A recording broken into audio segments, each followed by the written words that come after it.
Hello. The Nigerian Press Council is a body that serves as a bridge between the public, government and media. That's in terms of instilling high ethical standards and international best practices as far as information dissemination is concerned. Now, it was established by the Nigerian Press Council Act of number 85 of 1992 to maintain high ethical standards for the Nigerian press. The vision is to drive ethical press through a culture of research, training and workshop for journalists, while also superintending over complaints of professional breach. Now, the Senate is at the moment contemplating bringing down that breach by amending the Act. The Nigerian Press Council Repeal and Enactment Bill 2018 has been proposed to that effect and has passed second reading. According to the Senate, the Nigerian Press Council Bill, Repeal and Enactment Bill of 2018 is an attempt to correct the existing deficiencies, revolutionize the NPC and also promote high ethical and professional standards for Nigerian journalists. Now, the disagreement emanating from a public hearing by the Senate Committee on Information and National Orientation to solicit the views and inputs on the merits of the proposed legislation is the prompt for our conversation on Nigeria Today. Now, what is the content of the Press Council Bill 2018? What is the prompt for this bill? Is the bill anti-press freedom and unconstitutional, as of course some interest groups are canvassing? Is the bill to criminalize journalists? On Nigeria Today, we deliberate on the Press Council Repeal and Enactment Bill 2018. I am Claire Adilabu Abdul Razak. Thank you for joining me.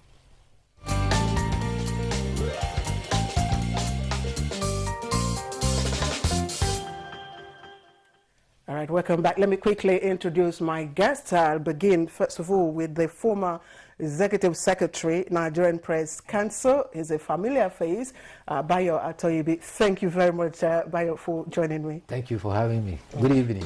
And also my own president, of course, president of the Nigerian Union of Journalists, is Wahid Odushile. Mr. Odushile, thank you very much for finding time to join us. You're welcome. Thank you. All right, let's quickly begin by evaluating, this Act, the NPC Act of 1992, and of course, the present bill which seeks to, amend that act, so in content and of course, in concept. Let me start with the Executive Secretary. Well, before I evaluate, let me just give you a brief historical background.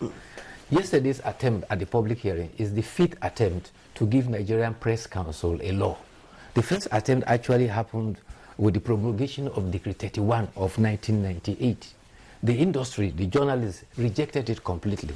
However, prior to 1992, journalists, editors, and publishers gathered and at the home of late Mashood MKO Abiola proposed what became Decree 85 of 1992, which is the act that is about to be repealed.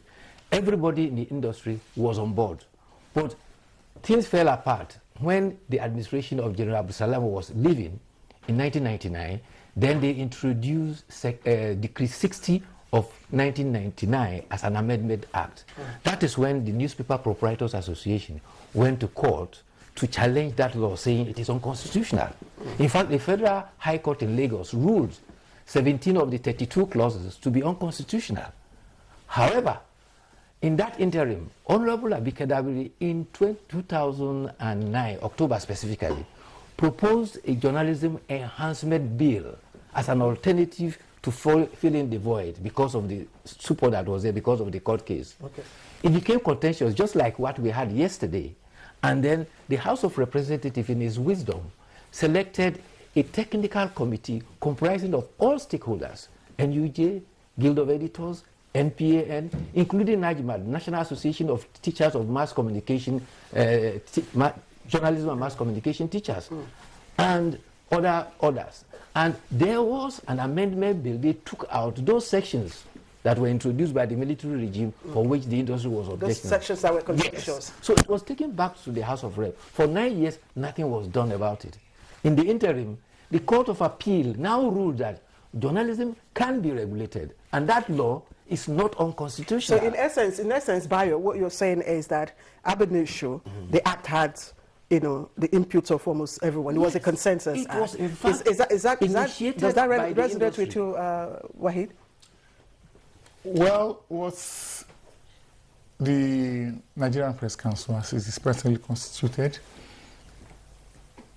does not represent the position of all the stakeholders in the industry.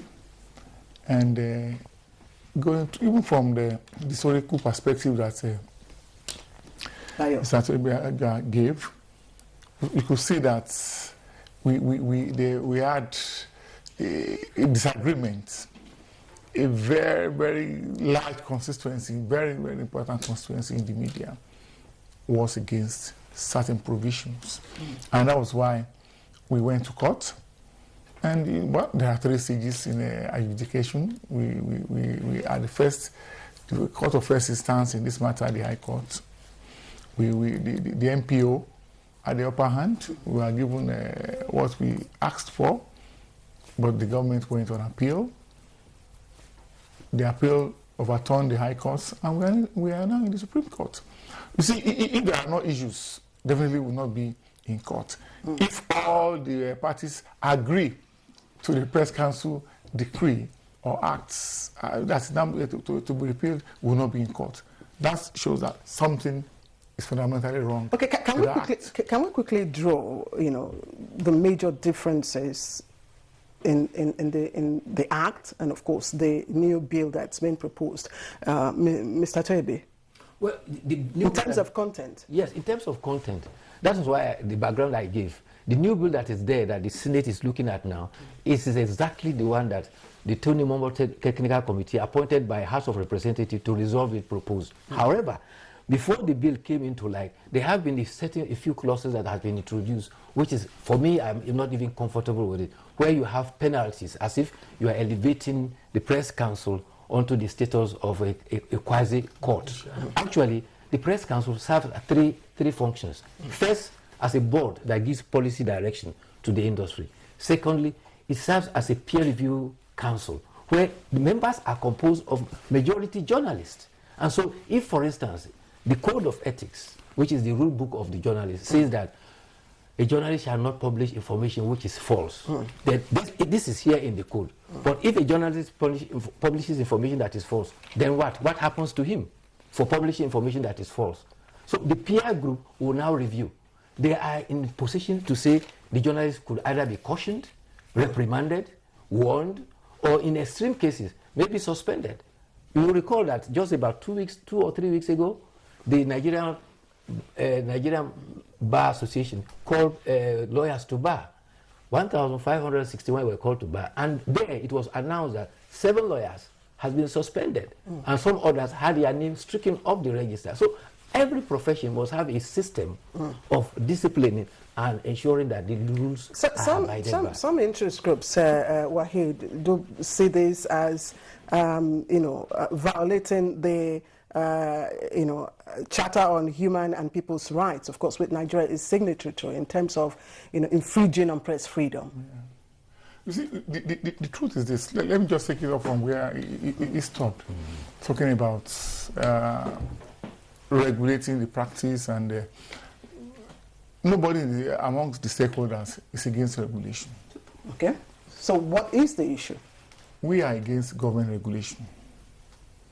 It's not the business of government to regulate the way we practice our own profession. So how is amending this act a government regulation? Where does government come? This is not even an amendment. It's to repeal. They want to repeal and enact a new one. And if you go through it, it's putting the Press Council in the pocket of Minister of Information. That's just the summary of everything there. Because almost everything we have to do, we have to get the minister to say yes or no. Yeah, even appointment of members. Yes, you say the stakeholders will put in certain numbers of people there, but then the chairman, who appoints the chairman? The council in its operation itself, at the end of the day, there's a provision that at a particular point during the year, you report your activity to the minister, who takes your report to the executive council. Then what are we talking about? Where is the freedom of the press? So what do I say? That no, don't put us in the pocket, don't put the media in the pocket of the minister or the government. We fought for our independence. Even this democracy that we are enjoying, the media had fought for freedom even before even Nigeria came about. So some people would say that the media is a form of business, and in any client, business is regulated. Mr. Toyobi, do you think that this is anti-press freedom, and might it be unconstitutional? I don't think it is unconstitutional. Journalism is a profession, and every profession has 3 cardinal principles. First, there is a system by which you go get through education and become a member. Secondly, there is a body that regulates that. And thirdly, there has to be a code of ethics that professionals stick to. The question now is, how do you regulate this industry? Yes, everybody, I am a journalist. I do not want intrusion, anybody coming to regulate me. The profession should regulate itself. But it is on record that Nigerian Union of Journalists has a code and ethics committee. Virtually over the years, it is not able to regulate the industry. The Guild of Editors has its own. It is not able to regulate the industry. The dilemma here is that, even as it is now, the bill that was debated upon yesterday, the proposal there is that when the members are appointed, everybody will appoint their member. But it is the minister who inaugurates them in. Even when the council sits, it is members who appoint one of them as the executive secretary. This is a tremendous improvement on the previous one by granting it autonomy. But the challenge now is who funds it. Government will not fund a body without making sure that there is a way for public resources to be accounted for. All right, the Nigerian Press Council obviously has a vision and a mission, and one of such, or the primus of it is the fact that it has to check or maintain ethical and professional standard. Mr. Dushile, has the NPC, over the years, fulfilled this role? No, it hasn't done anything. Rather, the professional bodies, on which I superintend, like you said, we have our own ethics and disciplinary committee, and over the years, we've had cause to sanction our members. I will give you one particular example. There used to be a magazine published in Lagos some years back called Akapa. A particular edition of that magazine published a story that was fabricated and even used photographs. Now it's commonplace now under with this IT social media, where you just Photoshop and do whatever, which was exactly what Akapa did. Akapa did that time. There was a report made to the Lagos State Council of NUJ against that publication. The matter was referred to the Ethics and Disciplinary Committee of Lagos NUJ. At least I was Vice Chairman Lagos NUJ then, which I know about this. And it was reported to that committee. The committee sat, we invited Akapa and the petitioners, and when we went through the records, we found Akapa guilty of professional misconduct. And what did we do? We issued our report that what the publisher did was unethical, it was wrong, and that alone marked the end of Akapa magazine. People ran away from it. Okay, so what I'm trying to say is this: the professional bodies, we have capacity to do it. So if I've not done it very well, it's a different thing. Okay. But we have the capacity to do it, and we don't need government to do it for us. Okay, so let me just round up this segment now. Wahid, you are saying we don't need this body. No, we need the body, but not run by government. We don't need the government body to regulate what we want to do. And the bill? Of course, the bill is to the extent that the council is answerable to the minister. No. Okay, Mr. Bayo. Yes. You see, there's a dilemma here that the bill is trying to resolve. If you look at the industry itself, they set up an industry ombudsman. It is still born up to today. It's not been able to do anything because of the challenges of resources. The only way you can have resources is to have government support the council so that it can survive. Because without funds, it cannot survive. NUJ currently, members are not paying checkoff. Where are you going to have money, as proposed in the bill, to fund the council? We are aware that many outfits are owing journalists salaries several months. Why? Because there's challenges of refund. However, if government give grants to support the council, then the council can survive. However, we must make sure that the council does the work of regulating the industry so that it doesn't play the whim of suppressing the press. So it's all about asking for grants, to run the body. Gentlemen, Wahid and Bayo, we'll take a short break. This is Nigeria Today. We'll be right back. The Nigerian Television Authority News 24 channel, your dependable all-round news station, offering you world-class news programs, documentaries, spotlights, promos and information highlights. Take advantage of our network reach and advertise your interest, goods and services with us. NTA News 24, first among equals with digital broadcasting. You can reach us on channel 21 terrestrial TV and channel 101 on the Star Times platform. For more inquiries, please call Coretta 0803 618 9986 or Henry on 0803 379 0884. Join us today.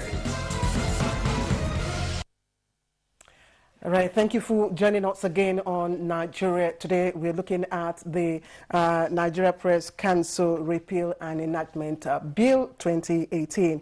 Bayo Toyebi is here with me, as well as Wahid Odushile. Gentlemen, before we went on break, Bayo talked about some very vital issues, non-payment of check-off dues by journalists, of course, the packet, take-home packet, and the issue of grants to run the council.